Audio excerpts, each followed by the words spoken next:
Assalamualaikum warahmatullahi wabarakatuh. Perkenalkan, saya Meli Cahyani dari Prodi Ilmu Komunikasi dengan NIM 1211251100078 akan menjelaskan tugas mengenai organisasi sosial dari pertemuan ketiga.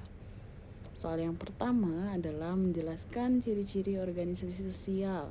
Organisasi sosial ciri-cirinya terbagi menjadi 7. Yang pertama, penggunaan batasan operasional yang jelas dalam menjalankan organisasi sosial. Batasan operasional yang bertujuan agar dapat tercapai memenuhi aspirasi dari para anggota.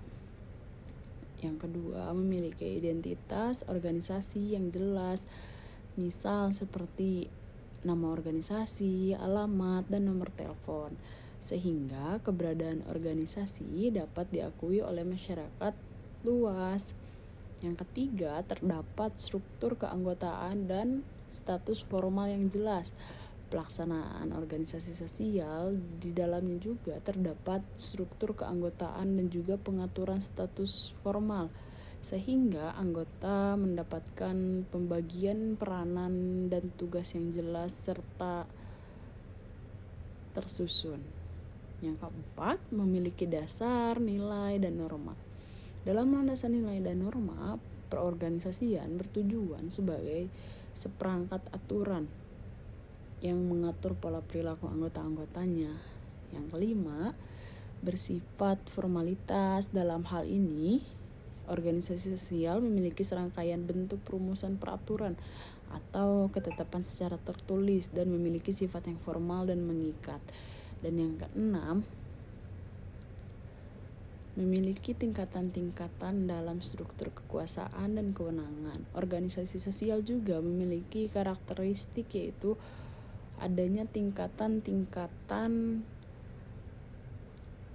struktur kekuasaan dan kewenangan, sehingga pola kekuasaan dapat terbentuk dalam organisasi sosial yang digambarkan secara berjenjang atau piramida. Dan yang terakhir, ketujuh, mempunyai tujuan dan kepentingan yang jelas dan terarah. Organisasi sosial mendasar mempunyai tujuan dan kepentingan yang jelas. Kepentingan yang dimaksud adalah kepentingan bersama dalam lingkup kelompok serta mempertimbangkan aspek keuntungan dan kerugian demi keberlangsungan organisasi sosial yang bersangkutan. Nah, soal yang kedua adalah menjelaskan fungsi dari contoh organisasi sosial, yaitu terbagi menjadi 3. Yang pertama, pedoman dalam kehidupan berkelompok. Tujuan dan fungsi utamanya dari organisasi sosial adalah sebagai pedoman atau acuan bagi para anggota organisasi yang terlibat di dalamnya. Hal ini menegaskan bahwa organisasi sosial memiliki fungsi sebagai pedoman untuk menjaga perilaku maupun sikap yang baik dan benar dalam menjalankan kehidupan di masyarakat. Yang kedua, menjaga keutuhan dan kesatuan masyarakat dengan beragam dan memiliki perbedaan yang dimiliki oleh masing-masing individu yang melakukan bagian penting dari keberadaan organisasi tersebut. Dan yang ketiga, memberikan pengawasan kepada masyarakat yang berfungsi dalam organisasi sosial untuk mengawasi perilaku maupun sikap dari para anggota masyarakat tersebut dengan berdasarkan pada nilai kaidah dan norma yang berlaku. Contoh dari organisasi sosial adalah organisasi Karang Taruna yang setiap anggotanya ikut serta dalam kegiatan kemasyarakatan yang memiliki aturan dalam menjalankan organisasi sosial agar organisasi sosial tersebut dapat tetap berjalan dengan menjaga 3 fungsi tadi.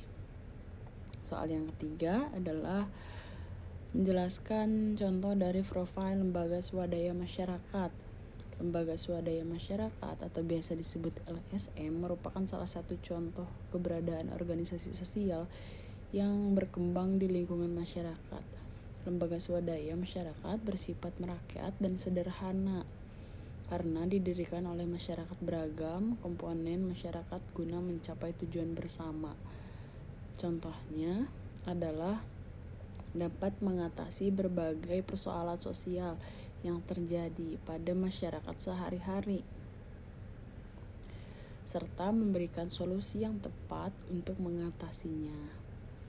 Yang keempat adalah menjelaskan organisasi sosial kemasyarakatan. Nah, organisasi kemasyarakatan ini sering dikenal dengan istilah ormas. Nah, ormas identik dengan kegiatan razia atau melakukan apapun itu secara tidak resmi. Namun kenyataannya tidak semua ormas berperilaku begitu. Meskipun demikian, ada tujuannya.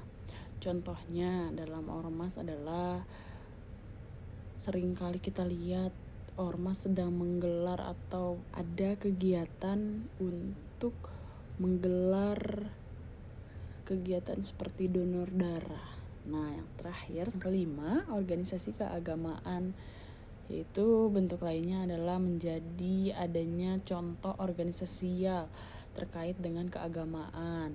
Nah, perihal keagamaan ini banyak sekali ditemukan dalam keberagaman di Indonesia khususnya. Misalnya keberagaman keagamaan seperti adanya agama Hindu, Islam, Kristen, dan lain sebagainya. Dan contohnya di agama Islam sendiri terdapat berbagai banyak lagi seperti Muhammadiyah, NU, Nahdlatul Ulama itu tersendiri. Begitu mungkin yang bisa saya jelaskan, kurang lebihnya saya mohon maaf apabila ada kurang dan salah kata. Sekian dari saya. Wassalamualaikum warahmatullahi wabarakatuh.